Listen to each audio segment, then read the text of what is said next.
pérdida funcional de nuestra capacidad pulmonar. Pero los pacientes que tienen asma y que no está controlada, pues esta va a ser mayor. Entonces, ¿cuáles son los factores para que tengan esta pérdida de función pulmonar? Que no estén usando el corticoide, que tengan una hipersecreción de moco, que persista fumando o exposición a los alergenos, los pacientes que tienen eosinofilia o los que llegaron con un B1 bajo. También dentro del paciente que tenemos con nosotros, en el seguimiento debemos preguntarle la necesidad, pues los efectos adversos de los tratamientos, el uso de corticoides orales y los corticoides inhalados. Los corticoides orales, pues una de las cosas que tenemos que tener en cuenta es pues la osteoporosis. Y dentro de los corticoides inhalados los riesgos van bajando, pero igual también aumentan los riesgos, ¿sí? Por ejemplo, en los niños puede producir atrofia de la piel. Puede producir también catarata, pero pues esa es una menor posibilidad, pero son riesgos que se debe tener. Y lo otro que se debe preguntar también de los efectos adversos de la pobre puede ser también una mala técnica de la inhalación. Nosotros, el viejito que les acabé de presentar, don Ubaldo, en la anterior diapositiva, yo siempre lo voy a recordar porque él tiene diagnóstico de foco. Entonces, uno de los talleres que hice cuando era residente era como, bueno, vamos a enseñar a hacer cómo hacer el uso correcto de los inhaladores con inhalocámara. Entonces, primero, bueno, cómo usan el inhalador, y él usaba como si fuera perfume. Entonces, no mejoraba. Hasta que se iba a hacer taller y nos dimos que no le hacen sin inhalador.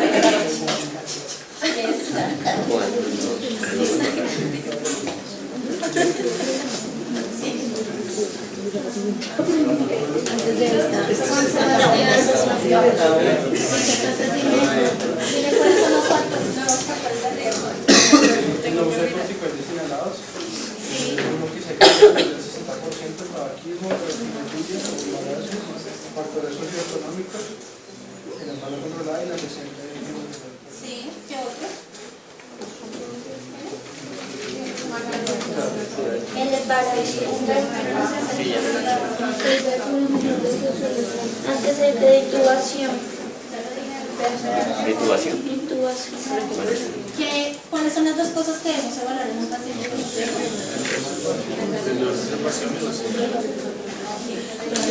¿Cómo se mira el control de los síntomas? Cuatro preguntas.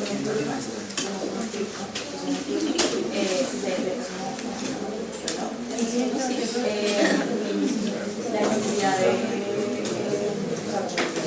medicamento de parte del padre. Sí.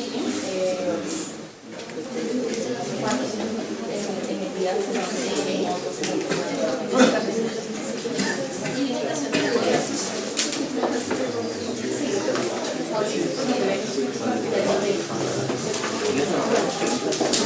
Realmente nos alargó muchísimo, entonces continuemos.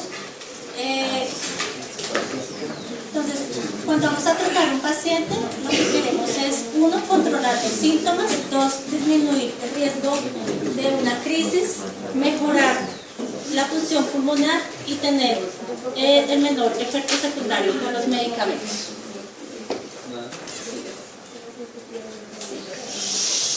Entonces, y acá otro. Entonces, cada vez que tenemos un paciente con asma, vamos a involucrar varias personas. Uno, el paciente, dos, el cuidador y tercero, pues, el personal de salud. Antes era muy frecuente que en urgencias, por ejemplo, en pediatría, llegaran muchas crisis asmáticas. Y ustedes, no sé si, bueno, yo sí muchos son como de ustedes, pero antes era muy terrible para las mamás acerca de las crisis asmáticas, que llegaba el paciente con su crisis, que eran los niños sobrecuidados. Pero esto, gracias a Dios, ha venido cambiando porque a los pacientes y a los cuidadores se les ha educado mucho y está pues el uso ya de las inhalocámaras y se les entrega por el esquema escrito qué hacer en una crisis para evitar o qué hacer cuando el paciente empieza a aumentar sus síntomas de base para evitar una crisis asmática. Entonces es muy importante siempre que tenemos un paciente con asma, lo más importante es la educación al paciente y la educación al cuidador. Entonces, ¿en qué se les ocurre que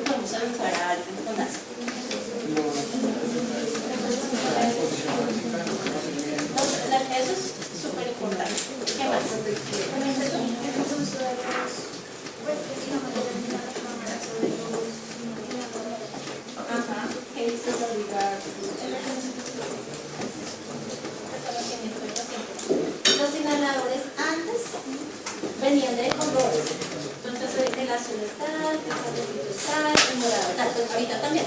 Pero ahora también, como ustedes pueden ver en Convida, todos son en la misma presentación. Entonces ahí toca que el paciente lea y, por ejemplo, en Tengo muchos no leen, o ya no pueden ver. Entonces es muy importante nosotros verificar, porque sí, también me ha pasado que empiezan a aumentar, en vez de aumentar el salbutamol, empiezan a aumentar la recomendación. Entonces de pronto no vamos a tener el mismo efecto en estos pacientes. Listo. Entonces, el tratamiento de un paciente siempre va a ser las medidas no farmacológicas y las medidas farmacológicas.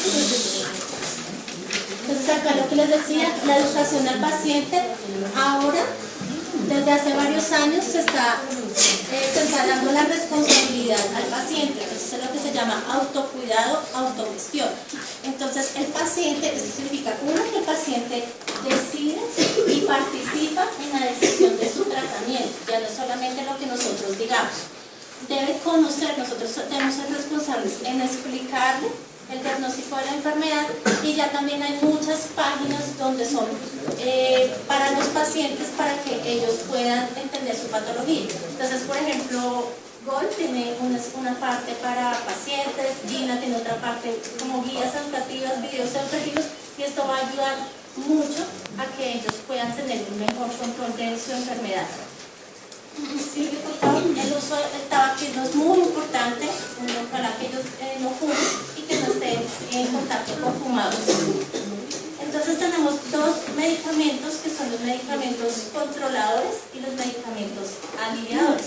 De los medicamentos controladores, pues como su nombre lo dice, son para a largo plazo controlar los síntomas, disminuir la inflamación, y estos se deben iniciar tan pronto tengamos el diagnóstico, y lo más importante es que nos va a mejorar la función pulmonar.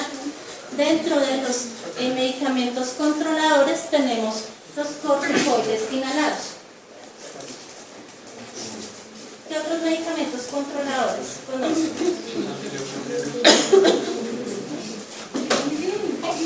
Los antileucotrienos. Antileucotrienos, ¿sí? ¿Qué más? ¿Qué otro? ¿Cuál? Los betados de acción prolongada. ¿Qué otros? Varios tiempos. Antiinmunoglobulina E. Sí, eso mucho más adelante. ¿Qué más? Cromonas. Sí, ¿qué más? Y los broncodilatadores, pero los del grupo de... sí, como el tío propio, que es de larga acción. Listo. Y dentro de los medicamentos aliviadores, ¿cuáles tenemos? Tenemos principalmente los betados de acción corta, los anticolinéticos también de acción corta, y ahí nos van a ayudar también los corticoides sistémicos, que son los por vía oral o por vía IV. Listo. Entonces, en un paciente siempre debemos evaluar al paciente, ajustar el tratamiento y evaluar la respuesta al ajuste que hicimos al tratamiento. Continúo, por favor. ¿Sigue? Bueno, hay un grupo muy pequeño de pacientes que no requieren tratamiento controlado. Entonces, ¿cuál es el principal tratamiento controlado? Los corticoides inhalados, ¿sí? Entonces, son estos pacientes que tienen una necesidad de broncodilatadores menos de 2 veces al mes, que no se despiertan en la noche durante el mismo mes, que no tienen los factores de riesgo para una exacerbación y que no han tenido una exacerbación en el último año. Estos pacientes, en teoría, usted los puede dejar sin nada y se les dice solamente vas a usar un broncodilatador de corta acción en caso que presente síntomas. Pero sin embargo, lo que nos dice es que siempre los pacientes tienen de base un proceso inflamatorio. Entonces no se sabe a largo plazo el paciente que le dejamos un corticoide inhalado cómo va a ser su función pulmonar a largo plazo. Pero en teoría se puede. O porque no quiere, porque no necesita, o porque esté produciendo efectos secundarios a los corticoides, se puede dejar solamente con el broncodilatador de corta acción. Entonces, el primer tratamiento controlado son los corticoides inhalados, que van a ser a bajas dosis. Ahorita les muestro una tabla que también la pueden encontrar en las guías donde están las dosis de los corticoides. Estos pacientes son aquellos que tienen síntomas de asma y que han necesitado los corticoides, los broncodilatadores de corta acción, son más de 2 veces al mes y menos de 8 veces porque son 2 a 8, menos entre 2 y 8 veces por mes que necesitaron los broncodilatadores de corta acción, que se han despertado más de una vez al mes por los síntomas de asma o que tienen más de uno o más factores de riesgo para una crisis. Listo. Después, el siguiente paso para un paciente que vemos que a pesar que tiene corticoides de baja dosis y persisten los síntomas, debemos aumentar la dosis de corticoide de baja dosis a corticoide de dosis media o corticoide a dosis alta, o vamos a continuar el corticoide y le vamos a adicionar un broncodilatador de larga acción. ¿Sigue? Acá, bueno, sigue el video, mostramos. Y sigue este. Entonces, ¿qué nos dice? Ellos manejan los steps, entonces de step 1 a step 5. Entonces, el step 1, ese paciente puede darle, es el paciente que habíamos dicho que no necesita un corticoide inhalado, y es el paciente que vamos a tener solamente beta 2 de acción corta en caso de necesidad. Entonces son los pacientes que tienen síntomas diurnos menos de 2 veces al mes y que duran menos de 2 horas de duración y que no tienen un despertar nocturno por el asma. Continúa. Ahí, déjame ver. A ver, no, ahí se ve. No. El paso 2 es el paciente que ya le vamos a iniciar los corticoides a bajas dosis y va a continuar con los broncodilatadores de corta acción en caso que los requiera. Entonces, ¿cuáles son esos pacientes? El que ya presentan factores de riesgo para una exacerbación, y realmente el primer medicamento de elección son los corticoides. Se habla que hay otra segunda línea de acción que son los leucotrienos, como el Montelukast, o pueden utilizar incluso bajas dosis de teofilina, pero estos dos medicamentos son menos efectivos que el corticoide inhalado. El Montelukast es muy efectivo en aquellos pacientes que presentan síntomas de rinitis o conjuntivitis asociada, son los pacientes que más van a responder a este tratamiento. Entonces no es que de entrada todos Montelukast como pasó al inicio, con todos los medicamentos nuevos. Listo, continúa por favor. Entonces, el paso 3, ya que acá nos dice, puede continuar con bajas dosis del corticoide inhalado y le puede adicionar un broncodilatador de larga acción. Es decir, que pues va a tener 1 o 2 medicamentos controladores más un broncodilatador, más el beta 2 de corta acción a necesidad. Pero hay una cosa. En los adultos sí se adicionan los broncodilatadores de larga acción, en los niños no. En los niños se aumenta la dosis de corticoide, porque esos efectos de los medicamentos todavía no está estudiado en ellos. Entonces, los broncodilatadores de larga acción en niños por lo general no se usa, y se usa ya más grandecitos, por lo general mayores de 12 años. Continúa. Entonces, tenemos el corticoide más un broncodilatador de larga acción. Ahí está a mano derecha los nombres de los diferentes broncodilatadores de larga acción, pero el mejor de todos es el formoterol, porque el formoterol ha demostrado que usted en un paciente con crisis le puede aumentar la dosis de formoterol y puede también ayudarle a responder a un paciente que tiene una crisis. Y de los corticoides puede utilizar cualquiera que estén asociados. Del formoterol en una crisis se puede llegar hasta 72 microgramos al día. Entonces, acá les voy a ir a adelantar. Ustedes tienen un paciente que ya tiene un tratamiento controlado, tiene esto, y utiliza el SAP, los inhaladores de el salbutamol.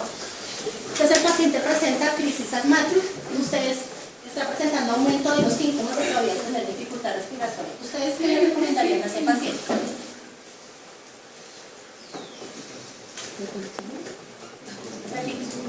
Paciente que está en tratamiento con corticoide inhalado, más un broncodilatador de larga acción, más un broncodilatador de corta acción en caso de necesidad.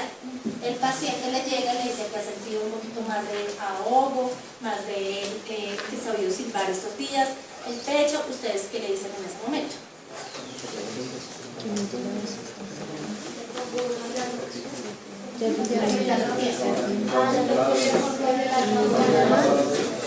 Uno se le puede decir que empieza a aumentar la dosis de su tratamiento controlador, que es decir, corticoide inhalado más un broncodilatador de larga acción, se aumenta la dosis y puede empezar a tener un manejo de crisis adicionalmente con el metador de acción corta. Entonces es lo que hay que empezar a identificar. ¿Cuánto tiempo vamos a aumentar la dosis de corticoide con un broncodilatador de larga acción? Sí, la idea es tenerlo por un mes a mes y medio con aumento de los síntomas y ahí se devuelve a sus síntomas anteriores, a sus dosis anteriores. ¿Sí? ¿Eso les queda claro? O sea, una pregunta, doctora. Le aumento por mes y medio y después disminuyo progresivamente. Sí, si ya está controlado, la idea siempre es devolverlo al caso anterior.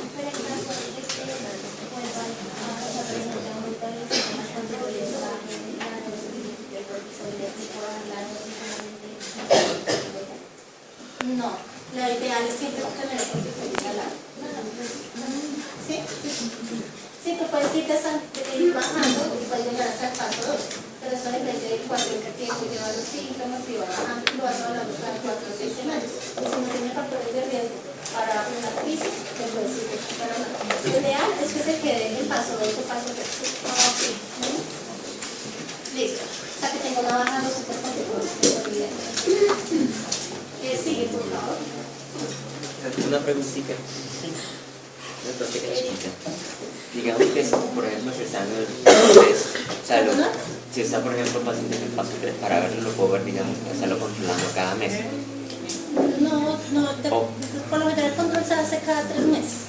No, esa era mi pregunta, si ya era 3 meses. Sí, a no ser que haya tenido una crisis, si tiene paciente en crisis, lo ves a la semana, lo ves al mes y lo ves a los 3 meses y ahí debes evaluar la función pulmonar. De resto cada 3 meses. De resto cada 3 a 6 meses. Me quedó claro casi. Sí, yo cada 3, pero el paso 4, Perdón. entonces es el paciente que ya vamos a requerir continuar con el corticoide inhalado más el broncodilatador inhalado, pero vamos a requerir una dosis ya moderada o alta. Y lo ideal es que estas dosis sean mucho por hasta 6 meses y que se continúa con su broncodilatador. Acá puede adicionarle otro tipo de controlador, como es el tiopropio, que es un anticolinérico. Pero estos pacientes se van viendo los síntomas y va adicionando medicamentos. Los anticolinéricos no son tan efectivos en el sentido que sean de velocidad para broncodilatar como los beta-2. Por eso es que se refiere más en estos pacientes beta-2. Pero, doctora, ¿y el anticolinérico tendría la función de actismo y la producción de... Sí, pero acá lo utilizamos más para efecto de broncodilatado. Entonces el paciente que persiste necesitamos un medicamento controlado. Y lo mismo es por encima de 12 años de edad. Continuamos. Y el paso 5 es aquel paciente que definitivamente pues es un asma grave, que lo debe evaluar neumología, que debe tener todos los medicamentos y estos son por ejemplo pacientes que tienen asma eosinofílica y que a pesar de todos los medicamentos que están usando muchas veces necesitan tener un corticoide oral permanente. En caso que no necesite oral permanente necesita 7.5 miligramos día. Ayer por ejemplo me llegó un paciente con asma